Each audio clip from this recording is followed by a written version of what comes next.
something. I need you to settle something for me. When your kids were teenagers, did they ever ask you or just look at you dead in the eyes and say, "And you don't understand me?" And they walked off like they're leaving a press conference? Oh, totally, constantly. But Josh had this whole production, right? And other people might have seen it out there. He'd stop at the door, pause, for dramatic effect, and then sigh on his way out the door, right? Right on. A choreographic exit, then you're saying. Full choreography, right? If there'd been a fog machine, he would have used it. And for years, my response was basically like, you know what? Try me, which spoiler doesn't work. That's right. Try me is the parent equivalent of saying calm down to someone who's not calm, right? Oh, and I know that one. Don't tell me to calm down, right? It's like gasoline with a bow on it. Yeah, for sure. Okay, so that's the episode we're going to be talking about today. In one sentence, what it actually means when your kid says that, what not to say back, and what to do instead. Because there's a better move. Took us an embarrassing long time to find this out. Speak for yourself, man. No, you're right. Perfect. Okay, let's get into it. So here's the thing. My daughter is now 12, and at 12, it's specifically kind of wild because she's not a little kid anymore, but she is also absolutely not a teenager yet. She's in the in between zone, the tween zone, I believe they call it, and she has big feelings and absolutely zero tools to explain them. Right. The in between zone, the tweens, is a brutal time. It's a time of adjustment, and we've got to Yeah, work very hard to figure it out. yeah, that's right. It's like a construction zone with no hard hats and no signs. And when she Right. says, "You don't understand me," it doesn't come out cool and detached like a 16-year-old's version. It comes out, her voice crackling, her eyes are filling up with tears, and already halfway down the hallway. Right. That one hits different, right? Yeah, completely different there, RJ. Because part of me wants to follow her and fix it immediately. And then the other part of me is honestly a little defensive, like I've been accused of something, you know? Right, which is exactly the wrong instinct, right? When Armanda said it to me, she was asking me to prove my comprehension. She was Yep. telling me I'd jump to a conclusion before she finished talking. Oh, interesting. So here it is. You don't understand me is compressed. There's a long sentence hiding inside of it. Mhm. Sometimes that long sentence is you already made up your mind before you heard me out. Sometimes it's I don't even have words for what I'm feeling and I need you just to be here. Sometimes this is important. It's saying I'm overwhelmed and you're the nearest safe person. So here you go. Yeah. That last one is allowed too, right? It doesn't mean you Yep. let them be disrespectful, but Yep. understanding why it's happening changes everything about how you respond. Yep. You're not dealing with defiance. You're dealing with a kid who's drowning and failing. A drowning person isn't trying to push away. They just need some air, right? Mhm. Can you get that put on a mug? I just need air. That'd be interesting. Yeah, for sure. Put it in the store. Right? Absolutely. Mhm. Putting it on A a mug would drowning be a great that idea. part, Maybe a I should drowning add person that. is drown. Yeah. Yep. Yep. Perfect. Okay, so let's get specific then. Here's Yeah, story sure. time. Joshi was 16, and 16 was the apex of drama in our house. Something gets installed at 16. Yeah, so it's like a software update that you didn't ask for, is what you're saying? Exactly. Constantly running in the background, right? So Josh wants Yep. to skip my mother-in-law's birthday party to go to a friend's thing. Hmm. And of course, I say no, right? Fast. No real discussion. It's grandma's birthday. We're going, Yep. right? Dad mode fully activated, right? Yep. Yep. And you probably did that for years too, going to grandma's house, right? So it's a pretty Yeah, classic right. So he looked, example. yeah, Go ahead. exactly. And then he looks at me, you don't understand me, and slams his door, right? And I'm standing Yep. in the hallway thinking, I completely understand you. You want to hang out with your friend instead of eating cake with relatives. I get it. You're still going, right? Yep. Which is so logical. And also at the same time, it can be completely wrong. Right. My first instinct was to go up there, deliver this whole speech. Family comes first. Yep. One day you'll regret missing these moments. I had it all loaded, right? Yeah. Yeah, for sure. We've got the speech already loaded in our brains, and what do you want to do? Pre-installed, right? But I stopped myself. Honestly, I think I Okay. was just tired and I waited 20 minutes. Then All right. I knocked on his door and said, "Okay, tell me what I'm missing," right? That's it. And then what? Turns out his friend was moving across the country in 2 weeks, Mm-hmm. right?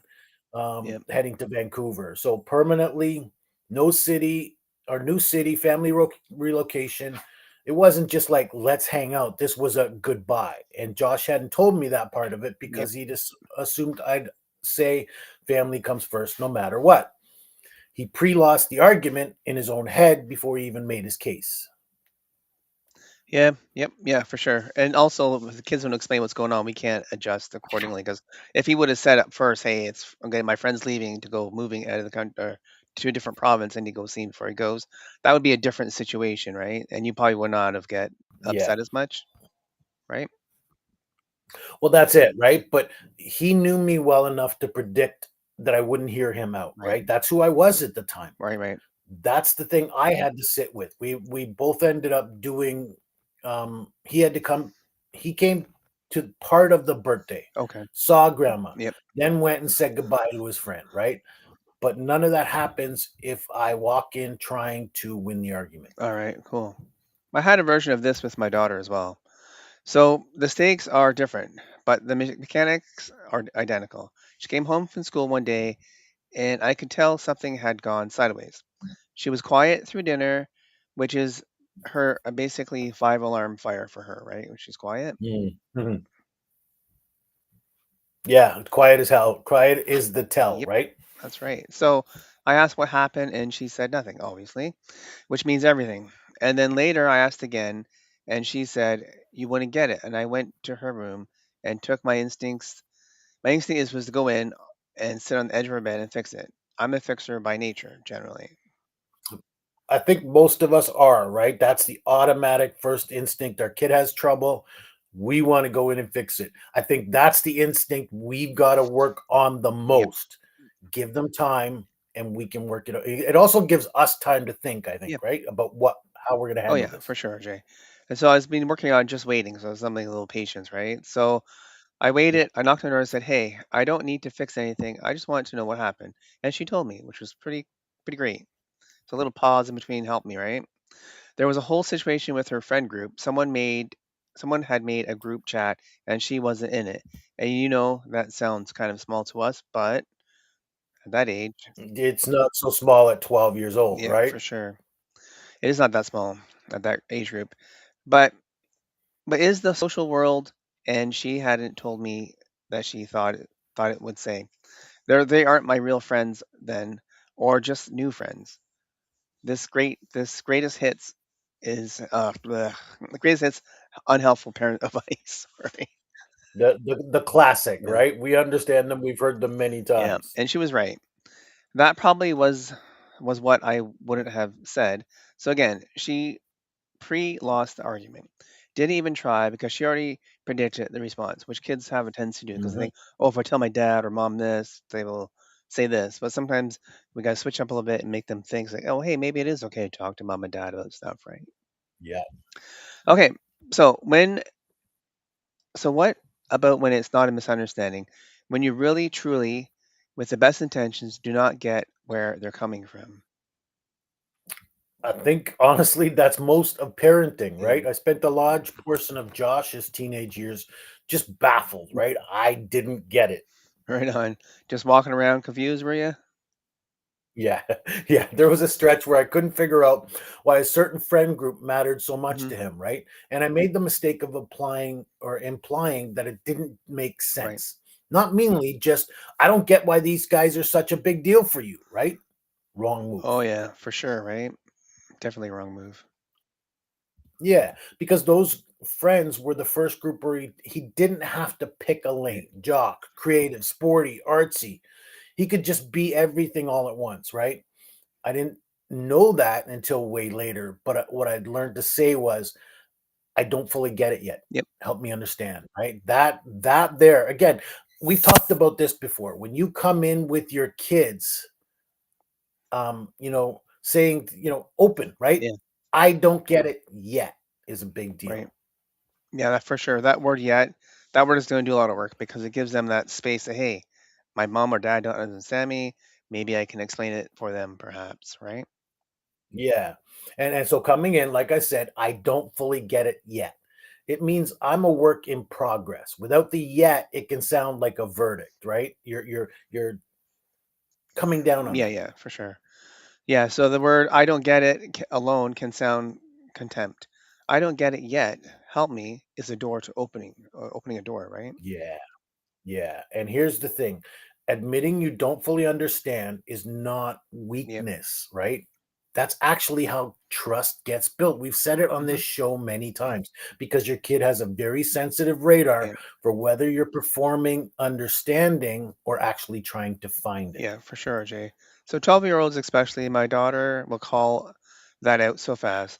If I nod along and I'm clearly not tracking, she goes, "You're not even listening," which she usually sometimes is right because they can tell if you're not listening, right? Yeah, they pick up on that. Yep. Okay, so I want to share one specific thing that genuinely changed conversation in my house. When my daughter is upset and she can't or won't explain why, instead of asking what's wrong, which gets me nothing, obviously, I just make a guess and say, "My guess is you're feeling left out, and am I close?" So you kind of like give them a gateway to sort of start talking, right? I think I like that one. Yep, Let's talk about it more. sure. I'm wrong half the time, but that doesn't matter. When I'm wrong, she corrects me, and suddenly she explains herself not because I asked her to, but because she wants to fix my wrong guesses. It takes pressure off her to perform an explanation she may not have the language yet for, which does work kind of Yeah. interesting, right?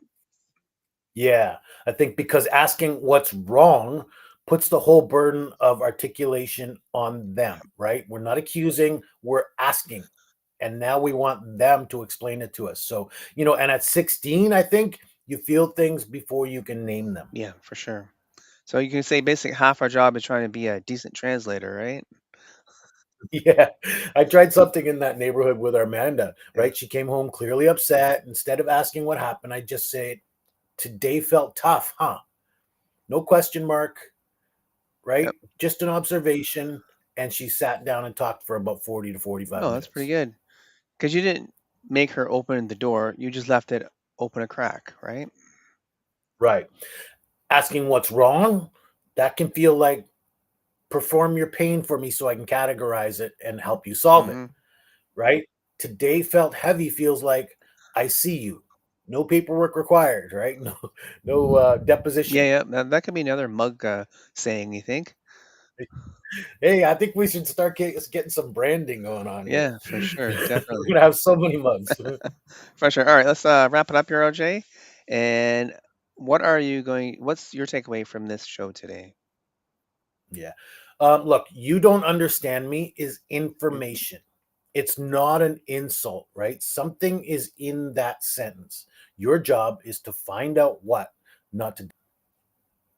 Right on. So get curious before you get defensive. That's a whole move on its own. Yeah. And I think your kids are withholding the information because they've already predicted your response and they Yep. decided it won't go well, right? The long game is building a track record where they believe, and you said this earlier, the real Yep. reason they can get a fair shot. So if you change up the game, use some of these tactics, it changes the way your kids will come to you.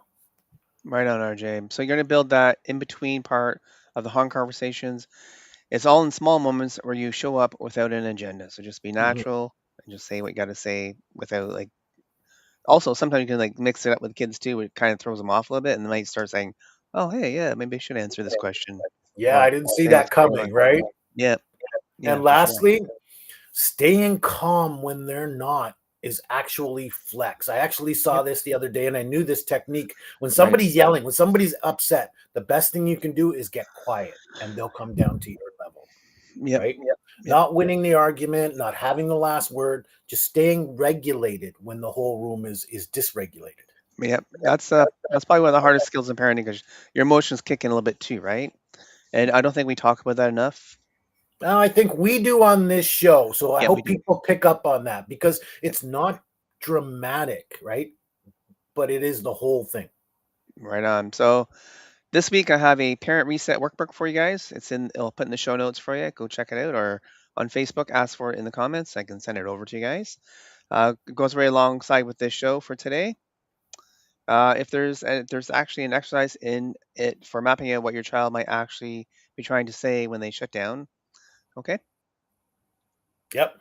And if you've got your own you don't understand me story, Yep. send it in, right? We'd Yeah, love to for hear sure. about it. We want and maybe even talk it through with you. Yep, sure. RJ, thanks for your stories today. They're great. I love them. Yep. And he still owes me for that birthday thing, by the way. I'm keeping a ledger. God. A theoretical sign and a debit ledger. That's pretty legacy, buddy. Yep, it really is. All right, guys, we'll see you next week. So if you're on YouTube, please like, subscribe, and ring that bell so you can check us out when we go live. Also, if you're on Facebook, please leave a comment. And if you have a story, please let us know. And just And keep keep on showing showing up. up. Yep, for sure, guys. Thanks for being here.